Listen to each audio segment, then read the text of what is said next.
Alright, this is Debian, and the reason why I'm on Debian is because I'm trying to debug something.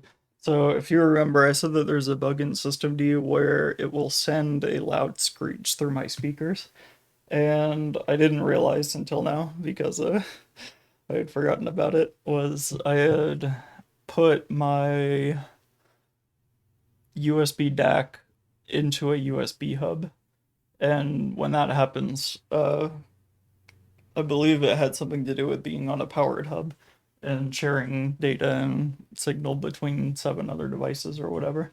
So I do have on my motherboard, I have these higher voltage quote DAC USB ports, and so they don't work with every device, but they do work on DAC. So I took a new cable because the other one was too short. I unplugged it from the hub and I put the new cable into the yellow USB port.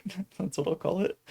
So I have to give it about a day before I know for sure if it has fixed the issue. This, however, does not really change my opinions on systemd because, again, this is an issue that arose purely because of systemd and not due to. Uh, it is partially my fault if that was the error, was that I didn't put a DAC on the right port. But I don't have this issue on other units, so I don't know. But we're about to find out. So I'm going to use Debian for the next few days and see if the issue crops back up again. Because if it does, I'm kind of out of options other than running an optical cable, and I don't really have time to get an optical cable right now. I mean, I do, but it'll be it'll be a while before I'm able to debug that. So hopefully, knock on wood, this helps, but I'm not sure yet. Anyways, the other good thing that happened is I when I tried Debian, I kind of mentioned this the first time I think, but there's a couple of things I had to do after the first install. So after the install, I didn't really see an option to add sudo or to add my user to the sudoers file or to the sudo group. And that was kind of confusing when I tried to type in sudo and it didn't work. And then when I typed in su, that also didn't allow me to use usermod. I had to do su space hyphen. So I'll show you right here. All right. Yes, my ultra secure password. It's amazing. And so usermod ag user sudo. Oh, sorry. Sudo user. There you go. So that puts you into the the sudo group, which instead of using wheel like a different Unix like operating system or most Linux systems, this one uses sudo as the group. And after that, you have to like fully reboot. I tried logging out and in, and that didn't work, so I had to fully reboot.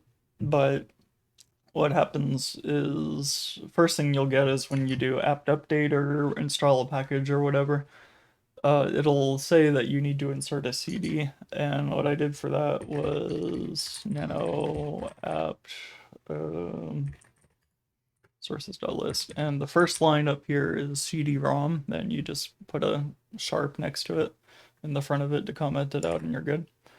And that should be it. You should have a working system at that point, but I wanted to use sudo instead of using su for everything because it just gets annoying running two different, users or whatever. It gets irritating. I'd rather just use sudo. And on Gentoo, I use do as because I'm lazy, and because when I run do as, I can not expect it to forget what it was, but it only runs a single command as sudo and does not save that state to your terminal. So like if you want to do as again, you have to type in your password again, which is fine. I can't remember what it was, but there was a reason I preferred that, and I'm sure I'll think of it. There is a reason to only want, or sorry, to only want sudo for one command, or do as really, if you only want to run one command as root. But that is the stuff I've had to go through for right now. Of course, Firefox ESR decides to take a dump on first boot for some reason, so I don't know what that's about, but it should work fine. And I'll let you know if the issue gets fixed by moving my USB, because that could be another, another thing. But for right now, I am on Debian for the next few days until I see if this bug crops back up, because it can take 1 or 2 days in order for this to happen.